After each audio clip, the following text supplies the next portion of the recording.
पान आपण मैंने प्राय समस्ते खाइथिबे। तेबे पान खाई सारिबा परे पानर दाम 2 टंका बा 5 टंका दोकानी को देइथिबे। आउ रजरे तो भिन्न भिन्न प्रकार मिठा मसला दिया पान आपण निश्चय देखिथिबे।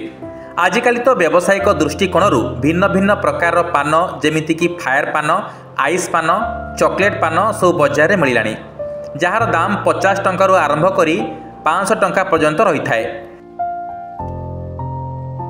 मात्र आपण जानिले आश्चर्य हेबे एभली एक पान रही जार दाम 1 लाख टंका। तेबे ए पान केउठी मिले, काहीकि यार दाम लक्षे टंका, आसंतु जानिबा ए वीडियो माध्यम रे। मुंबई रे रही एभली एक पान दुकान जोठारे लक्षे टंकिया पान मिले, जार मालिक होउछंती नौसेद शेख।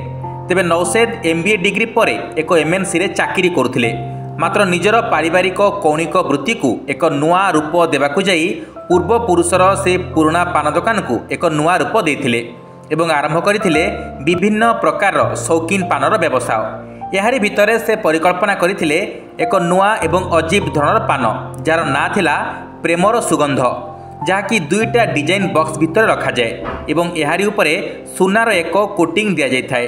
ता सहित पान डबा भितरे दामी अतर स्प्रे करा जाए एवं एही प्रेमर सुगंध पानर दाम ही 1 लाख टंका। तेबे विवाहर चतुर्थी राति रे निज स्त्री को यही 1 लाख टंकिया पान देबा पई ग्राहक माने एठाको आसुथबा कथा दुकान मालिक कहिसंती। Bureau report, news alert 24x7।